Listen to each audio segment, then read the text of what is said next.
రాకాలోకంకి స్వాగతం. అయోధ్యలో సంవత్సరాల పోరాటం తరువాత, శతాబ్దాల పోరాటం తరువాత భవ్యమైనటువంటి దివ్యమైనటువంటి రామమందిరం నిర్మాణమైంది.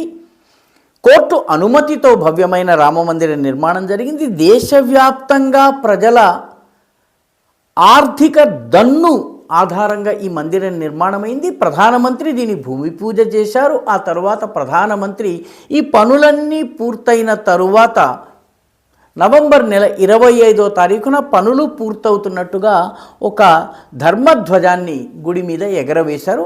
ఆ రకంగా పనులు పూర్తయినాయి. అద్భుతమైనటువంటి కాంప్లెక్స్ నిర్మాణమైంది. రాముడి కథతో ముడిపడ్డటువంటి వాల్మీకి దగ్గర నుంచి జటాయు వరకు అందరికీ విగ్రహాలు ఏర్పాటయ్యాయి. చాలా పెద్ద కార్యక్రమం జరిగింది. అయితే ఈ మొత్తం ప్రయత్నాల్లో కరసేవకుల పాత్ర, అయోధ్య ఉద్యమం కోసము పోరాడుతూ పోలీసుల తూటాలకి చనిపోయినటువంటి వాళ్ళు, చలికి తట్టుకోలేక చనిపోయినటువంటి వాళ్ళు, గుండెపోటుతో చనిపోయినటువంటి వాళ్ళు, అయోధ్యలో పనిచేస్తూ చనిపోయినటువంటి వాళ్ళు, వీళ్ళందరూ కూడాను అయోధ్య ఉద్యమ అమరవీరులే.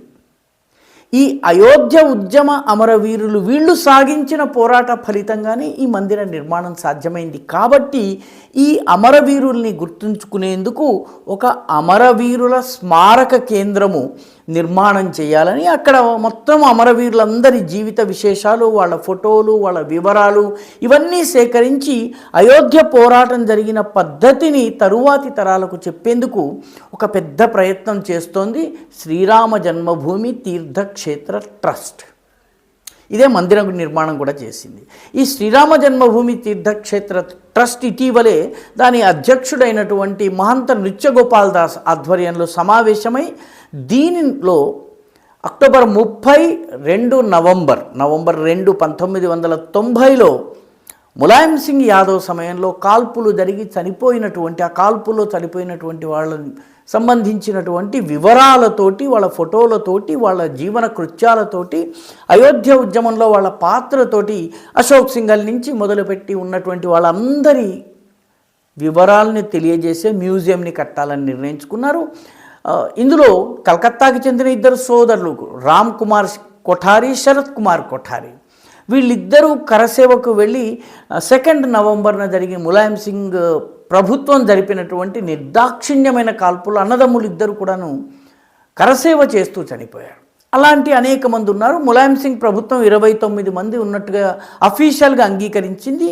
అనఫీషియల్గా వాస్తవానికి సంఖ్య ఇంకా చాలా ఎక్కువ.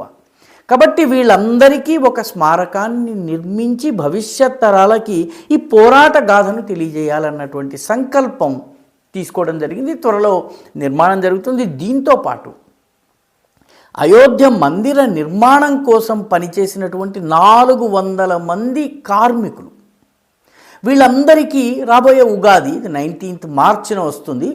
ఈ ఉగాది నాడు వీళ్ళందరికీ రామజన్మభూమి తీర్థక్షేత్ర ట్రస్ట్ తరఫున ప్రత్యేకంగా సన్మానించటం జరుగుతుంది, వాళ్ళని గౌరవించటం జరుగుతుంది. ఈ రకంగా నిర్మాణం కోసం పోరాడిన వాళ్ళు, నిర్మాణం కోసం తప్పించిన వాళ్ళు, వీళ్ళందరి పరిశ్రమను, వీళ్ళందరి సమర్పణ భావాన్ని గుర్తుంచుకునేందుకు ఈ కార్యక్రమం జరుగుతోంది. ఈ వీడియో మీకు నచ్చినట్టయితే లైక్ చేయండి, షేర్ చేయండి, ఈ ఛానల్కు సబ్స్క్రైబ్ చేయండి. మీ అభిప్రాయాన్ని కమెంట్ల రూపంలో తప్పనిసరిగా పంపించండి.